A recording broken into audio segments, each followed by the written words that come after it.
যে খবরের দিকে নজর রাখবো, দীর্ঘ 5 বছর পর অবশেষে নিজের দমদমের বাড়িতে ফিরলেন বিজেপি প্রার্থী এবং আইনজীবী, বিজেপি নেতা এবং আইনজীবী জয় চক্রবর্তী। এমনটাই কিন্তু জানা যাচ্ছে, দীর্ঘ 5 বছর পর তিনি নিজের দমদমের বাড়িতে ফিরলেন। দীর্ঘ 5 বছর পর দমদমের বাড়িতে ফিরলেন বর্তমান আইনজীবী তথা বিজেপি কর্মকর্তা জয় চক্রবর্তী। অভিযোগ ছিল চাকরি দেওয়ার নামে লক্ষ লক্ষ টাকা তোলার ঘটনায় প্রাক্তন শিক্ষামন্ত্রী সহ তৃণমূল সরকারের একাধিক নেতা ও প্রাক্তন সাংসদদের নাম সামনে আনার পর থেকেই চাপের মুখে পড়েন তিনি। জয় এবং তার পরিবারের দাবি রয়েছে তাকে মিথ্যা মামলায় ফাঁসানো হয়েছিল। এদিকে সম্প্রতি এই ইস্যু প্রকাশ্যে আসতেই জয়ের বাড়িতে হামলার অভিযোগ ওঠে কিছু দুষ্কৃতীর বিরুদ্ধে। ঘটনায় আতঙ্ক ছড়ায় এলাকায়। এই ঘটনার পরই থানায় লিখিত অভিযোগ দায়ের করেন জয়ের বাবা মা। অবশেষে সমস্ত বিতর্ক উত্তেজনার আবহের মধ্যেই আজ নিজের বাড়িতে ফেরেন জয় চক্রবর্তী। জয়ের অভিযোগ, দীর্ঘদিন ধরে তিনি বিজেপির সমর্থক বলেই তাকে মিথ্যা মামলায় ফাঁসানোর চেষ্টা করেছে তৃণমূল কংগ্রেস। এদিন কয়েকশো বিজেপি কর্মী সমর্থকদের নিয়ে দমদমের নিজের বাড়িতে আসেন জয় চক্রবর্তী। দীর্ঘ কয়েক বছর পর বাড়ি ফিরেছে ছেলে, তাই খুশি পরিবার। যে এই বাপ্তু বসু, বরুণ নট্ট এরা যে আমার ছেলেকে ফাঁসিয়েছে তারাও শাস্তি পাক, আমি এটা চাই। এবং অলোক সেন আছে, আর আমাদের যারা কালকে বাড়িতে এসে হুমড়ি তুমড়ি করে গেল, দেখে নেবে, আমাদের এই করে দেবে, ছেলেকে তুলে নিয়ে যাবে, মার্ডার করে দেবে, তাদেরও জানি শাস্তি হয়, এটাও চাই আমি, যে এদেরকেও শাস্তি দেওয়া হোক। আমরা শুনলাম জয় চক্রবর্তীর মায়ের কথা, এবার শুনবো জয় চক্রবর্তীর বাবা, তিনি ঠিক কি বলেছেন। অনেক হয়ে গেছে, অনেক সহ্য করে।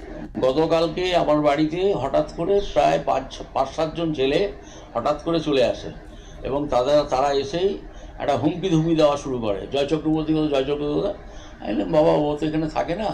হ্যাঁ থাকে না মানে? আপনারা কোথায় রেখেছেন ওকে? আমরা তুলে নিয়ে আসবো। আমরা জানেন আমরা যা কিছু করতে পারি আপনাদের দেখিয়ে দেবো। কালকের মধ্যে যদি কিছু না হয় তাহলে দেখবেন কি করতে পারি আমরা।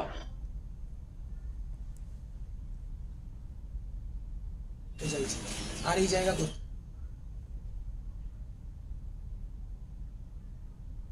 এই বিষয়ে কথা বলবো আমরা আমাদের প্রতিনিধি অনির্বাণ দত্তের সাথে। অনির্বাণ, তোমার কাছ থেকে জানতে চাইবো যে প্রাক্তন শিক্ষামন্ত্রী ব্রাত্য বসু, তার বিরুদ্ধে আর্থিক দুর্নীতির যে অভিযোগ উঠছে, ঘটনাটি ঠিক কি ঘটেছিল বিস্তারিত জানবো তোমার থেকে।